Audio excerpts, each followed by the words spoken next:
کوئی بھی ملاقات نہیں کروا سکتا تھا قیامت تک، مطلب یہ کہ جن ان کو نقصان پہنچاتے ان کو ہلاک کر دیتے۔ بہرحال تو یہ اس طریقے سے اس مسجد کی تاریخ ہے، اور یہ اسی روڈ پہ بنائی گئی مسجد جس روڈ پہ بالکل آخر میں ہم نے اسی ڈائریکشن میں مسجد شجرہ اور مسجد رایا کا ولاگ بنایا۔ اگر آپ نے نہیں دیکھا تو آپ اوپر کلک کر کے اس لنک کو دیکھ سکتے ہیں، کافی لوگوں نے اس ولاگ کو دیکھا ہے ہمارے۔ تو وہ مسجد رایا اور مسجد شجرہ بالکل مسجد جن کے یہاں سامنے ہی واقع ہے، ادھر ہی۔ تو یہ اس کی تاریخ ہے، اور بڑا ہی مبارک مقام ہے، کیونکہ جہاں انسانوں نے اور انسانوں کے تمام طبقات نے، تمام بنی نوع انسانی نے رسول اللہ علیہ السلام کی جہاں ان کی اہمیت، اور چاہے وہ مسلم ہو کہ غیر مسلم، ان کی اہمیت سے واقف ہیں، وہیں پہ ہی جنات نے بھی رسول اللہ علیہ السلام کی رسالت پر ایمان لائے، اور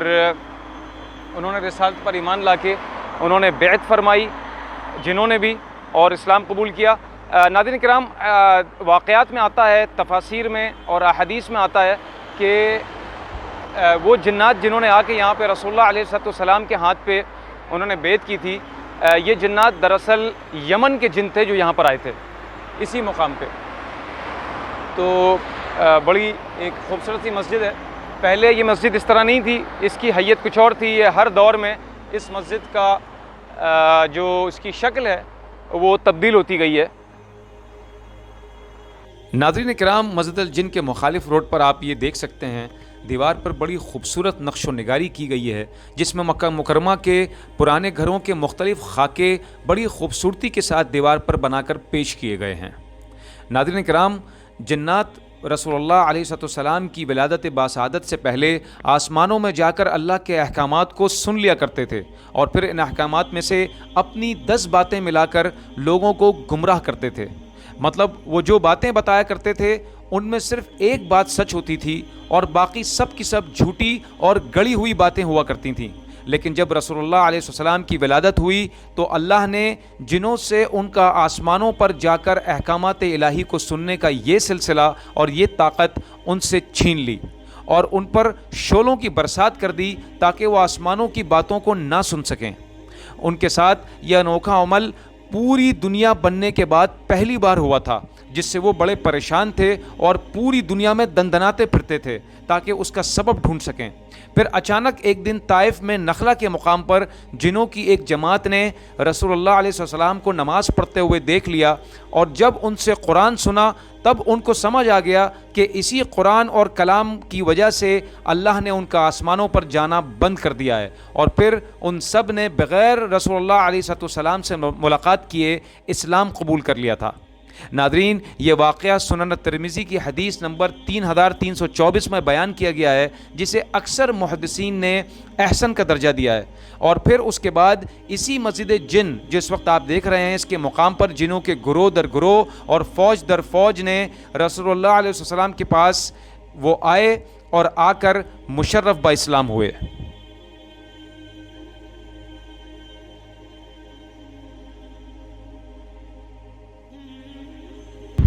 یہ یہاں سے مسجد جن کے بالکل برابر میں ایک انہوں نے پیڈسٹرین برج بنایا ہوا ہے، یہاں سے بڑا خوبصورت منظر اس وقت نظر آ رہا ہے کلاک ٹاور کا۔ تو یہاں سے آپ دیکھ سکتے ہیں کہ مسجد الحرام بہت ہی قریب ہے، پیدل بھی بہت ہی آسانی سے یہاں سے جایا جا سکتا ہے۔ اور مسجد جن سے بالکل سامنے ہی، جیسے میں نے آپ کو پہلے بتایا تھا کہ مسجد شجرہ ہے، یہ سامنے مسجد شجرہ آپ کو نظر آئے گی۔ اگر یہاں سے آئیں گے تو یہ وہی مسجد تھی جیسا میں نے آپ کو اپنے ولاگ میں بتایا تھا، جہاں پہ درخت چل کر رسول اللہ علیہ السلام کے سامنے آ گیا تھا۔ تو یہ وہ مسجد ہے۔ اچھا، ہم آپ کو مسجد جن کے حوالے سے ایک بات بتاتے چلیں کہ سورۃ الجن کی جو شروع کی آیات ہیں وہ جس میں اللہ سبحانہ وتعالیٰ عز و جل نے فرمایا بسم اللہ الرحمن الرحیم قل اوحی الی انہ استمع نفر من الجن فقالوا سمعنا قرآنا عجبا۔ یہ جو آیات ہیں، لوگوں کا یہ گمان ہے بہت ساروں کا کہ وہ یہاں پر مسجد جن کے اس مقام پہ رسول علیہ السلام پہ اتری ہیں، جبکہ بہت سارے علماء کا اس میں اختلاف بھی ہے۔ میں خود بھی ان علماء کے ساتھ شامل ہوں، کیونکہ وہ جو شروع کی آیات ہیں اس کا اگر آپ ترجمہ دیکھیں تو اس کا ترجمہ یہ ہے کہ اللہ سبحانہ تعالیٰ عز و جل، اللہ کمی بیشی معاف کرے ترجمے میں اس کا مفہوم بتا رہا ہوں کہ اللہ سبحانہ تعالیٰ عز و جل رسول اللہ علیہ السلام سے یہ فرما رہے ہیں کہ یا رسول اللہ آپ کہہ دیجئے کہ آپ کو وحی کے ذریعے یہ بتایا گیا ہے کہ جنوں کی ایک جماعت نے آپ سے قرآن سنا، اور کیا عجیب قرآن سنا، وہ سن کر اس قرآن کو بہت ہی حیرت کا شکار ہوئے، قرآن عجبہ۔ تو یہ جو قرآن عجبہ کی بات ہو رہی ہے، یہ دراصل اس مقام کی بات ہو رہی ہے جہاں پر رسول اللہ علیہ السلام جب عکاظ گئے تھے، مکہ مکرمہ سے عکاظ کا ایک میلہ لگتا ہے طائف میں، وہاں پر جب گئے تھے تبلیغ کی غرض سے، تو ادھر سے واپسی میں نخلہ کے مقام پر رسول علیہ السلام عشاء کی یا فجر کی نماز پڑھا رہے تھے۔ تو وہ نماز پڑھاتے پڑھاتے ایک جنوں کی جماعت وہاں سے آئی، نینوا سے، شہر نینوا جو کہ بغداد کی طرف ہے، وہاں سے ایک جماعت آئی۔ تو انہوں نے جب رسول اللہ علیہ السلام کے قرآن کو سنا تو ان کو پتہ لگ گیا کہ یہی شاید وہ وجہ ہے جس کی وجہ سے ہمارے آسمان پہ جانا بند ہو گیا اور شعلے اور سحاب ثاقب برسنے شروع ہو گئے، کیونکہ یہ رسول اللہ علیہ السلام کی پیدائش سے ہی یہ معجزہ شروع ہو گیا تھا۔ تو وہ یہ سمجھتے تھے کہ یہ سب جو ہو رہا ہے یہ یقیناً کوئی ایسا خاص واقعہ ہوا ہے زمین پر جس کی وجہ سے ہو رہا ہے۔ تو وہ اسی کو تلاش کرتے کرتے جب عرب پہنچے تو یہاں پہ انہوں نے رسول اللہ علیہ السلام سے قرآن سنا، اور قرآن سن کر پھر انہوں نے اسلام قبول کر لیا، ایمان لے آئے، لیکن رسول صلی اللہ علیہ وسلم سے ان کی ملاقات نہیں ہوئی تھی۔ تو یہ آیات جو اتری ہیں سورۃ الجن کی شروع کی، وہ یہاں ادھر کی، وہ اس مقام کی نہیں ہیں بلکہ وہ اس مقام کی ہیں، اور یہ بخاری شریف کی حدیث نمبر 773 نمبر حدیث ہے، وہاں پہ جا کے بھی آپ دیکھ سکتے ہیں کہ باقاعدہ اس کا ذکر وہاں کا ہے، ان آیات کے شان نزول کا اس مقام کے لیے ہے۔ باقی یہاں پر جو آیات اتری ہیں قرآن کی، یہ آیات سورۃ الاحقاف کی علماء کا ان کا گمان ہے کہ سورۃ الاحقاف کی آیات تھیں، جو کہ یہاں پر جنہوں سے جو ملاقات ہوئی ہے رسول اللہ علیہ السلام کی، وہ ادھر ان کی جو ملاقات کا تذکرہ ہے وہ سورۃ الاحقاف کی آیات میں ہے، جہاں پر جنہوں نے آ کے، وہ مبارک واقعہ ہوا کہ جوق در جوق آئے بڑے جھنڈ میں، اور انہوں نے آ کے یہاں پہ رسول اللہ علیہ السلام کے ہاتھ پہ بیعت کی اور مشرف با اسلام ہوئے۔ رسول اللہ علیہ السلام سے پوری رات انہوں نے پوچھا دین کے بارے میں، تمام ان کے جو سوالات تھے وہ کیے۔ تو وہ تمام جو واقعات ہیں وہ سورۃ الاحقاف میں ان جنوں کا قصہ بیان کیا ہے، جو کہ اس مقام پر، مسجد جن کے مقام پر یہاں کا وہ واقعہ ہے۔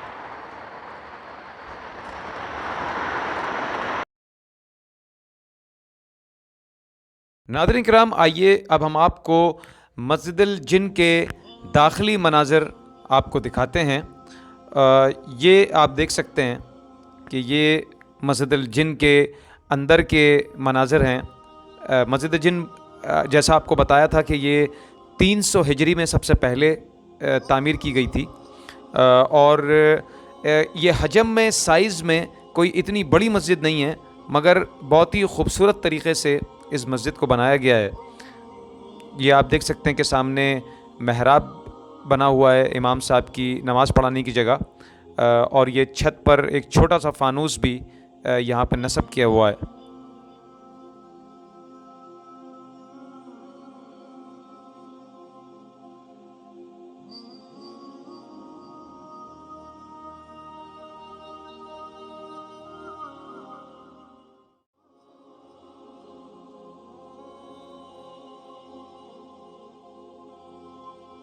ناظرین کرام، رسول اللہ علیہ السلام کا جنوں سے ملاقات کرنا اور ان کو تبلیغ کرنا صرف اسی مسجد جن کے مقام پر ہی ثابت نہیں ہے، بلکہ اور بھی جگہوں پر رسول اللہ علیہ السلام کی جنوں سے ملاقات ہوئی ہے۔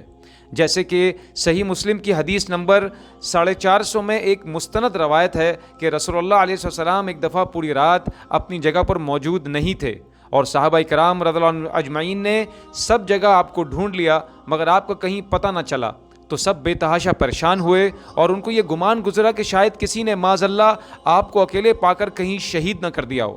مگر صبح سویرے رسول اللہ علیہ السلام حرا کی جانب سے تشریف لائے اور صحابہ کو بتایا کہ وہ پوری رات جنوں کی ایک جماعت کو تبلیغ فرما رہے تھے، اور پھر انہوں نے صحابہ کرام رضی اللہ عنہم اجمعین کو اس ملاقات کی جگہ پر لے جا کر ان کو جنوں کے قدموں کے نشان اور ان سے نکلنے والی آگ کے نشانات دکھائے۔ ناظرین کرام، ان تمام واقعات سے یہ معلوم ہوتا ہے کہ جیسے انسان اور جانور اور فرشتے اللہ کی مخلوقات میں سے ہیں، ایسے ہی جنات بھی اللہ کی مخلوقات میں سے ایک مخلوق ہیں، اور ان میں بھی کافر اور مسلمان جنات موجود ہیں۔ اور روز آخرت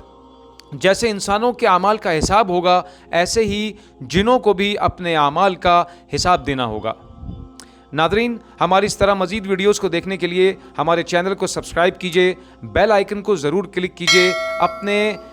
متعلقین میں، دوست و احباب میں ہماری ان ویڈیوز کو ضرور شیئر کیجئے، اور دیکھتے رہیے ہمارا یہ چینل تاریخ حقیقت اسامہ عثمانی کے ساتھ۔